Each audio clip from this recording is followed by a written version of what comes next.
Good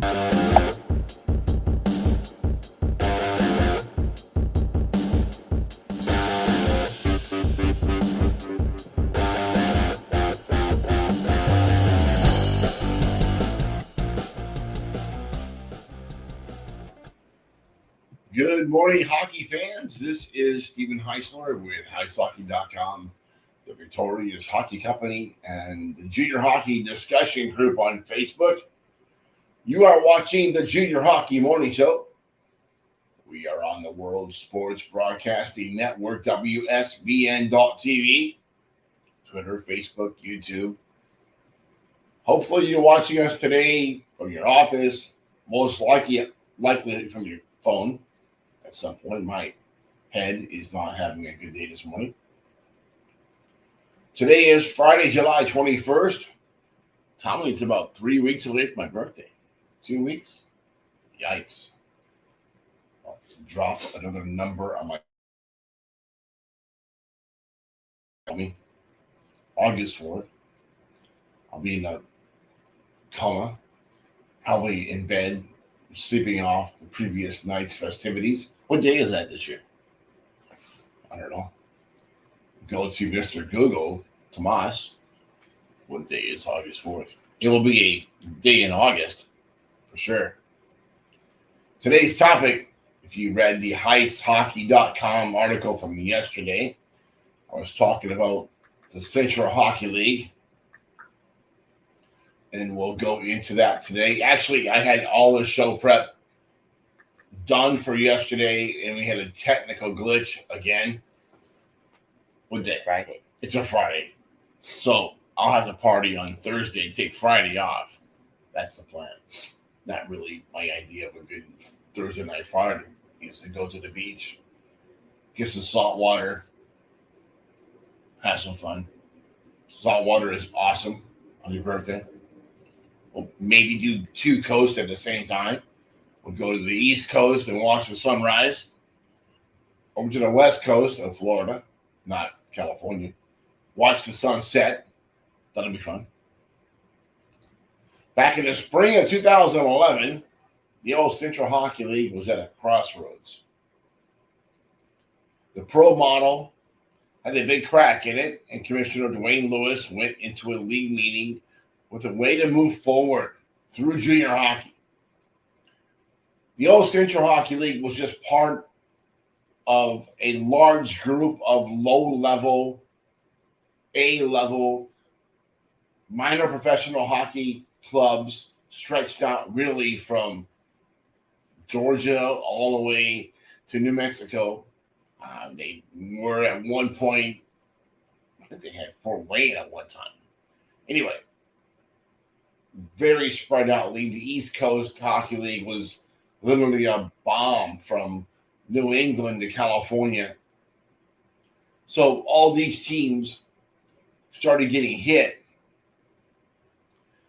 with workers' comp fraud because the players figured out that if you got hurt a week before the playoffs or 2 weeks before the end of the season, you can all of a sudden be paid for the whole summer if you nurse an injury. Headaches, backaches, these things were the general go-to ailment. And they milked that all summer, change leagues, and go back and play in September. That ultimately is what killed minor pro hockey across the United States. So instead, in that meeting with Central Hockey League owners, instead of making a decision that easily could have changed the landscape of hockey, egos overcame common sense, and that ultimately led to the end of the league. Egos. They have a way of getting in the way of clear vision. Just for a minute, imagine our game today if the CHL had taken the bait and jumped to what is essentially NCAA compliant Major Junior. Of the 14 teams in 2011, only Wichita, Allen, Rapid City, Tulsa, Fort Wayne, and Missouri are still on the ice.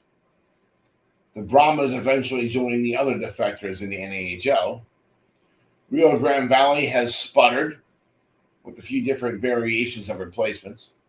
Laredo also took a hit with that USA CHL baloney.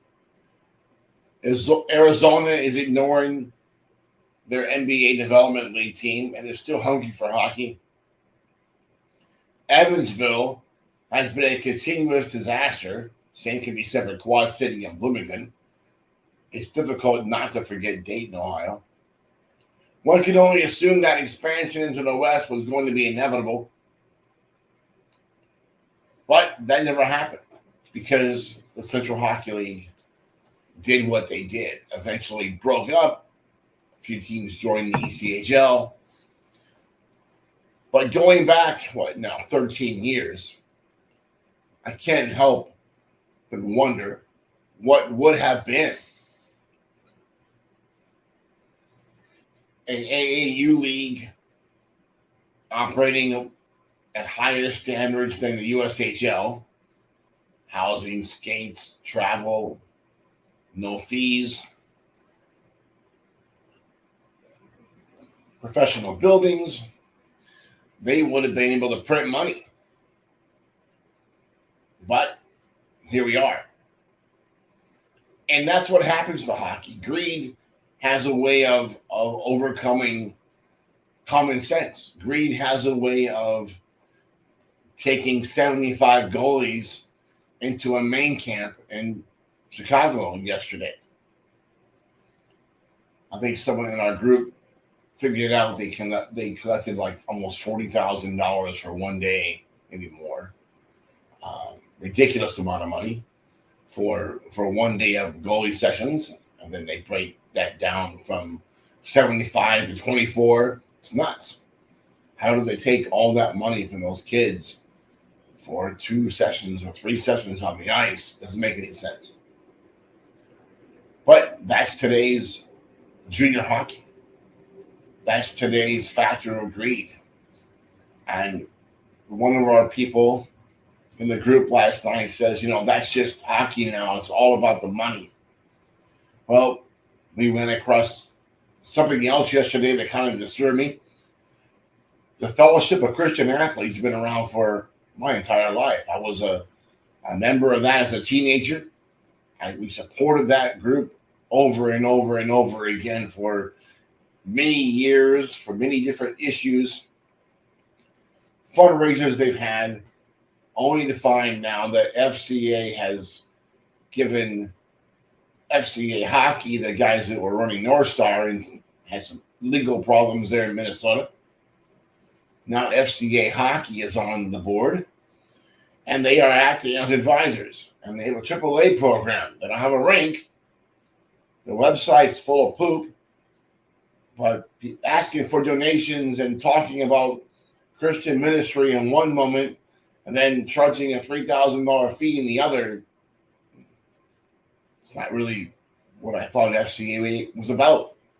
I thought it was about winning hearts for Christ, not winning Benjamins for Randazzo's wallet. It's not really what I expected. All right, folks, it's Friday. Got my rant this morning. I'll probably get in trouble. A lot of phone calls later on today. But until Monday, enjoy your morning coffee and have an absolutely great day in hockey.